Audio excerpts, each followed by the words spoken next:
Greetings and welcome back to the channel. Another Friday, another JoeLumb's movie review. I never thought I'd actually do a Stephen King novella that turned into a movie.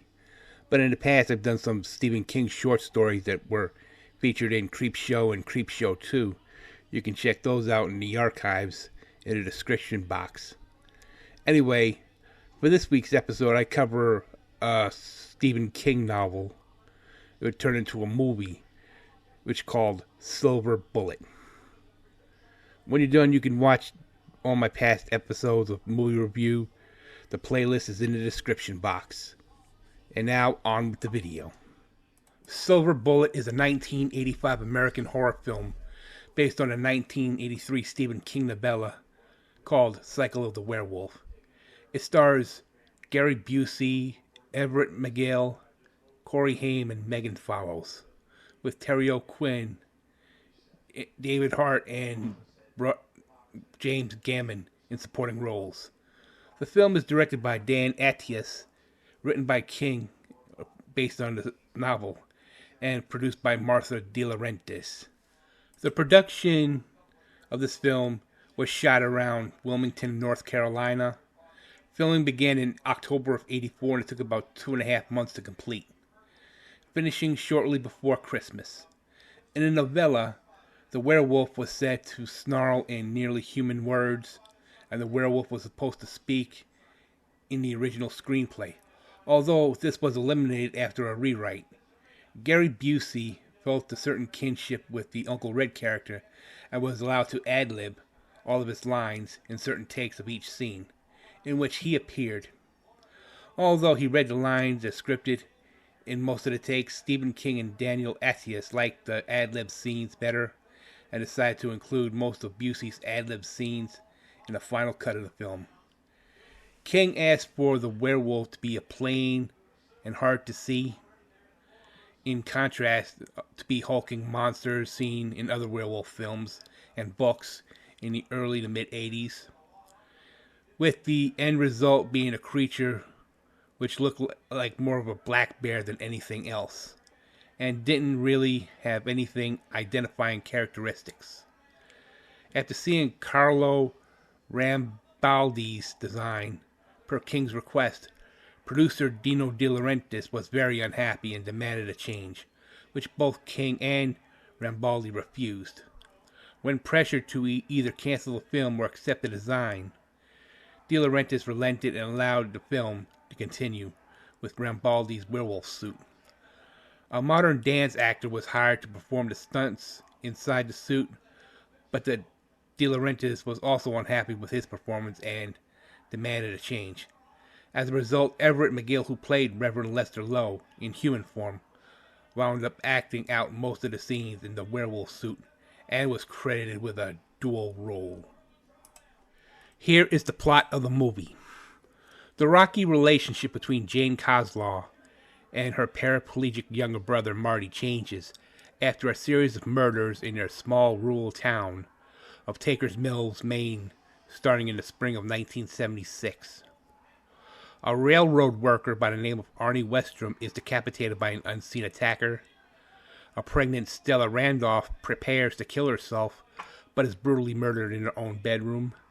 An abusive father by the name of Milt Strumfeller is killed in his greenhouse, and Marty's best friend, Brady Kincaid, is also killed. After Brady's death, citizens form a vigilante justice group. Although Sheriff Joe Haller attempts to stop citizens, he relents after Brady's father, Herb, berates him.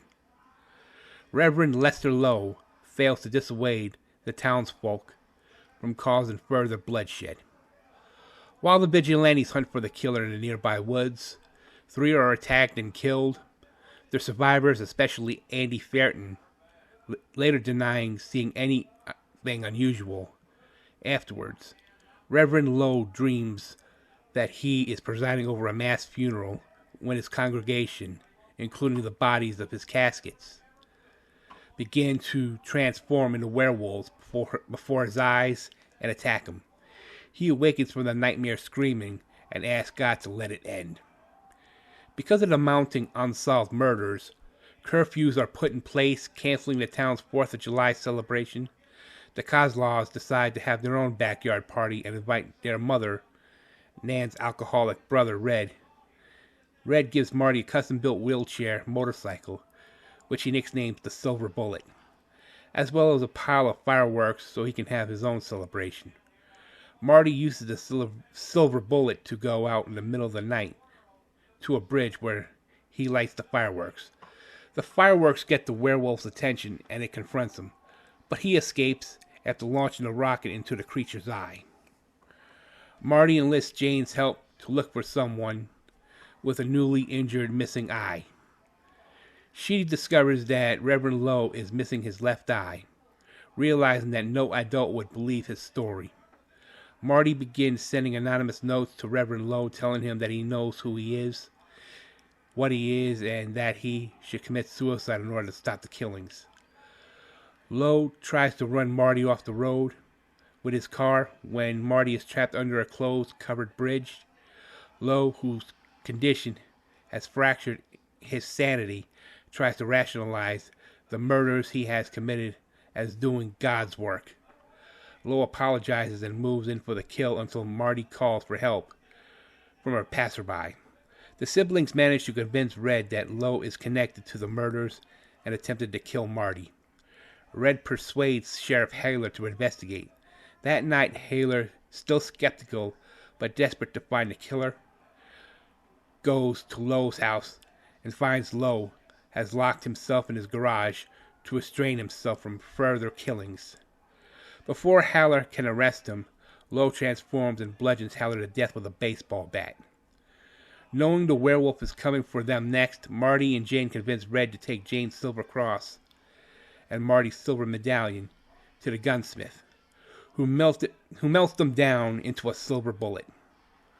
On the night of the full moon, they await for the werewolf, who cuts the power to the house and smashes his way inside, attacking Red.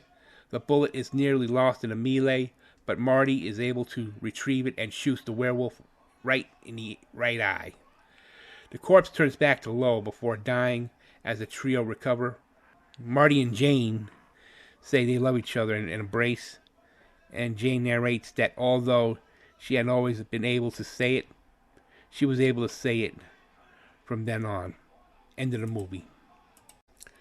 Stephen King's Silver Bullet was released in the United States on October 11th, 1985 through Paramount Pictures. With a budget of $7 million to make, it grossed $12,361,866 at the box office. Silver Bullet on Rotten Tomatoes holds an approval rating of 41% based on 22 reviews, with an average rating of 5.20 out of 10.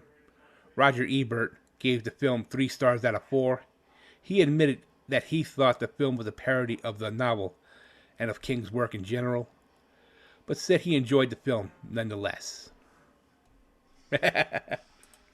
My overall rating for this movie is a 65 out of 100.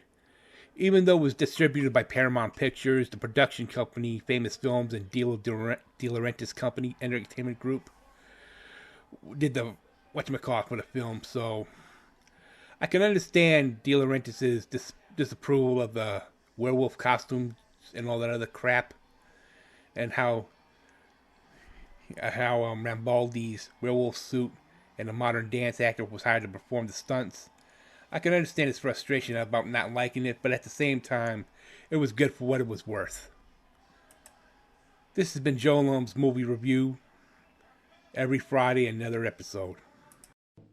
Don't you believe in